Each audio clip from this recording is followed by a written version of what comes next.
भजन लाल शर्मा का भी आपने नाम लिया, हालांकि उपचुनाव मध्य प्रदेश में तो हार गई भाजपा, लेकिन वहां बहुत शानदार किया है भजन लाल शर्मा। अंडर एस्टिमेटेड रहे, शानदार तरीके से जीत हासिल की है। और कई बार हमें ये भी लगता है ना, ऐसे ही शिवराज सिंह चौहान हुआ करते थे, जैसे आज भजन लाल दिखते हैं, ऐसे शिवराज सिंह चौहान हुआ करते थे जब उनको सत्ता मिली थी। बड़े एकदम भोले भाले, विनम्र से, राजनीति नहीं आती, बस संगठन संगठन जानते। तो हम नहीं जानते, मैं ये नहीं जानता हूं कि भजन लाल शर्मा जी का आगे क्या राजनीतिक भविष्य होगा, लेकिन बड़ी शानदार सफलता राजस्थान में जीती है। लेकिन भैया सब उपचुनाव एक तरफ, यूपी हमारा यूपी एक तरफ, हमारा यूपी एक तरफ।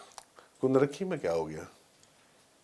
अब देखिए, मतलब मैं और किसी जगह के लिए बात ही नहीं करूंगा, सिर्फ कुंदरकी की बात करूंगा। नहीं, हमने, आपको ध्यान में होगा, इसी शो में हमने कहा था, और मेरा अपना अनुमान था कि 5-4 होगा भाजपा के पक्ष में। हम लगातार ये बात कहते रहे, टीवी चैनलों पर भी कहते रहे। 7-2 हमको लगा चलो 6-3 हो जाएगा, लेकिन 7-2, वो भी कुंदरकी, और वो भी कुंदरकी।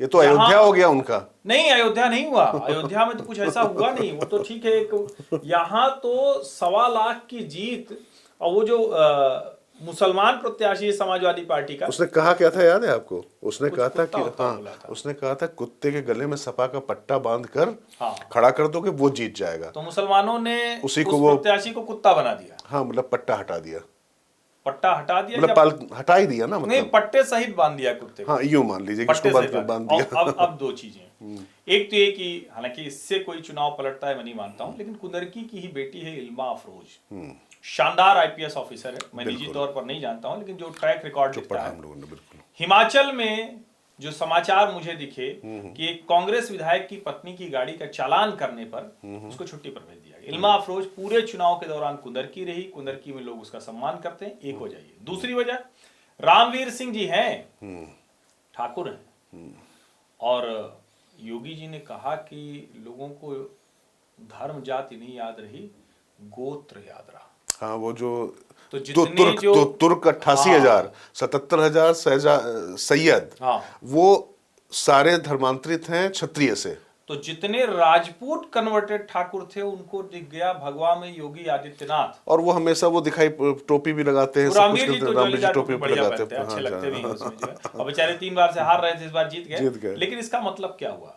इसका मतलब ये हुआ कि जो कई बार हम लोग, और मैं इससे कतई नहीं मानता हूं कि मुसलमान पूरे देश में भाजपा को एक सीट से ऐसा मत लगाइए, वो एकदम अलग है, बाकी वही चला है, बटेंगे तो कटेंगे, एक रहेंगे तो सेफ रहेंगे। लेकिन ये बताता है कि जो संघ कहता है ना बार बार, घर वापसी तो होनी चाहिए। ये कुंदरकी का चुनाव उस तरह से भी देखा जाना चाहिए। हालांकि मैं तो बस एक ही बात कहूंगा, बाबा कमांड में है। हाँ, नहीं, बाबा ने कमाल किया। आप ये देख लीजिए कि सीसामऊ सीट को छोड़ दीजिए, और सीसामऊ भी लोग कह रहे हैं कि अगर वो कौन, वो पचौरी जी की बिटिया को अगर टिकट मिल गया होता। नहीं, ये तो सुरेश अवस्थी जिसको टिकट दिया, अब दिक्कत है कि उसको पता नहीं एक कंसिस्टेंटली नहीं, हारने के लिए कंसिस्टेंटली दे रहे हैं, तीसरी बार हारा। सुरेश अवस्थी के साथ दिक्कत ये है वहां पर कि उसको कोई भारतीय जनता पार्टी में भी नेता मानने को तैयार नहीं है, क्योंकि मेरा शहर है, इसीलिए मैं कह रहा हूं, मेरा शहर। अच्छा, पहले आपने दे दिया एक रमेश अवस्थी, वो कोई पत्रकार था, उसको आप लेके चले आए वहां पर। अब उसके बाद दूसरा बना दिया आपके लोगों ने, लेकिन 10,000 से जो लाख 1.5 लाख से जो बनना चाहिए था, वो कितना कम अंतर से बना, वो देखिए। तो एक अवस्थी को तो बना दिया, टिकट किसी को दिया, लेकिन जब दूसरे अवस्थी को दिया तो निपटा दिया। तो जनता तो ऐसे ही सोचती है, लेकिन मुझे लगता है कि योगी आदित्यनाथ फुल कमांड पे। कल देखिए भाजपा के उत्तर प्रदेश कार्यालय से तस्वीर बड़ी अच्छी है, केशव जी मिठाई खिला रहे हैं योगी जी को, योगी जी केशव जी को, ब्रजेश पाठक बैठे हुए हैं, भूपेंद्र चौधरी बैठे हुए हैं, भूपेंद्र चौधरी हाथ पकड़ के कह रहे हैं आ गया हो। सब देखिए, बढ़िया चित्र है ये। मतलब देखिए आप लोग किस तरह के चित्र कल भाजपा कार्यालय से आए हैं, ये सारे बड़े कमाल के हैं।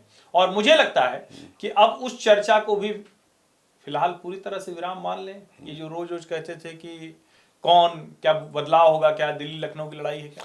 नहीं, देखिए, मुझे लगता है कि एक चीज तो हर्षवर्धन केंद्रीय नेतृत्व को समझ में आ चुकी है कि स्थानीय स्तर पर अगर नेतृत्व को खड़ा नहीं करेंगे और उसको बड़ा नहीं होने देंगे, तो हर चीज केंद्र से संचालित नहीं हो सकती। लेकिन मैं एक बात कहूंगा, योगी आदित्यनाथ को अपने प्रशासनिक कार्यशैली में बहुत ज्यादा परिवर्तन करने पड़ेंगे। जो उन्होंने कहा है ना, बटेंगे तो कटेंगे, एक रहेंगे तो नेक रहेंगे, उनको भी संगठन, सरकार और समाज में ये करना पड़ेगा। मुझे लगता है कि इस स्थिति में योगी आदित्यनाथ का यूएसपी यह है, उनका प्रखर हिंदुत्व, उनकी ईमानदारी, उनका जो पूरी तरीके से हर समय 24 घंटे वर्कहोलिक रहना, लेकिन कई बार वो बहुत कुछ चश्मे लगा रखे उन्होंने। उन चश्मों को हटा के उनको अपनी खुली आंखों से देखना पड़ेगा। उनकी दृष्टि अच्छी होगी, मुझे ऐसा लगता है। अभी उनको चश्मा पहनना भी नहीं पड़ता है, तो मुझे लगता है कि थोड़ा सा अपने आप को विराट करना पड़ेगा। जो उनके आसपास जो चारणों और भाटों की जो फौज खड़ी हो गई है, उन चारणों भाटों ने तमाम राज सत्ताओं का अंत कर दिया, तो मुझे लगता है कि उनसे थोड़ा सा बचना पड़ेगा। आज तो ये वाला छोड़ दें, आज तो योगी जी की बम बम का समय नहीं, बिल्कुल बटेंगे तो कटेंगे, नैरेटिव है बिल्कुल। आज तो जिस तरह मैं चाहता हूं कि और बढ़े, इसलिए कह रहे हैं। नहीं ठीक है। और जिस क्योंकि ईमानदार नेता है, ईमानदार योगी आदित्यनाथ की तो छवि कमाल की है। और जो मैं तो ये भी कहूंगा कि फर्स्ट टाइम मुझे ऐसा लग रहा है कि अब तो प्रशासन पूरे नियंत्रण में है योगी जी के। हाँ, वो तो अब तो पूरी तरह से, क्योंकि ये जो परिणाम है ये सामान्य परिणाम नहीं है। अब एक बात और, असम में हिमंता, बंगाल में ममता, झारखंड में हेमंत, महाराष्ट्र में देवेंद्र, उत्तर प्रदेश में तो योगी जी है ही हैं, बाबा रे बाबा, राजस्थान में भजनलाल।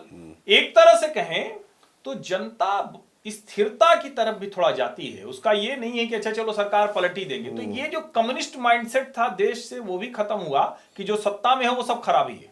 नहीं, दरअसल लोगों को ये समझ में आ गया भैया कि कुछ नारे बजा दिए, कुछ ढपली बजा दी आपने, और कुल मिला के सिंहासन खाली करो कि जनता आती है।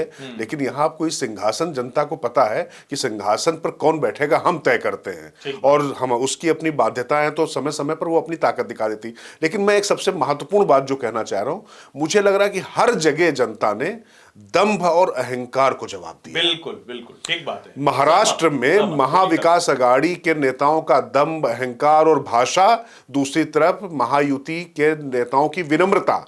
इसी तरीके से अगर आप देखेंगे झारखंड में जो शिबू सोरेन के पुत्र हैं हेमंत सोरेन, और उन्होंने पूरी तरीके से बहुत अपने आप को डाउन प्ले किया, ज्यादा से ज्यादा अपने आप को समर्पित दिखाया। वहीं पर हिमंतो बिश्व शर्मा, चूंकि वो चेहरा थे, उनका नाम इसलिए मैं ले रहा हूं, बहुत लाउडर थे, तो उसका एक जवाब दिया गया। उसी तरीके से अगर आप देखेंगे तो उत्तर प्रदेश में भी योगी आदित्यनाथ ने अपने नारे भले दिए हो, लेकिन योगी आदित्यनाथ खुद को उन्होंने उस तरीके से सिर्फ विकास और राजेश्वर, ये अच्छा आपने याद दिलाया। सबसे पहले योगी जी गए थे मिल्कीपुर, हाँ, और उन्होंने हेड ऑन लिया। एक मुख्यमंत्री की कुर्सी पर बैठा व्यक्ति 8, 9, 10 विधानसभा के उपचुनाव के लिए अपनी प्रतिष्ठा दांव पे नहीं लगाया, लेकिन लगाता उन्होंने लगाया। और सब लोग कह रहे थे कि हार जाएंगे तो योगी जी की राजनीति ये खत्म हो जाएगी। साबित किया उस आदमी ने, बिल्कुल साबित किया, रिस्क लिया। तो मैं ये कह रहा हूं कि जगह जगह जहां पर थोड़ा सा नेता विनम्र रहे, उन्होंने, अभी आप भजनलाल की भी चर्चा कर रहे थे, तो भजनलाल ने भी चुपचाप जो है अंडर प्ले होकर अपना जो है अपना काम किया। और बाकी बस एक बात मैं कहूंगा, शिवराज चौहान और भजनलाल में थोड़ी तुलना नहीं हो सकती।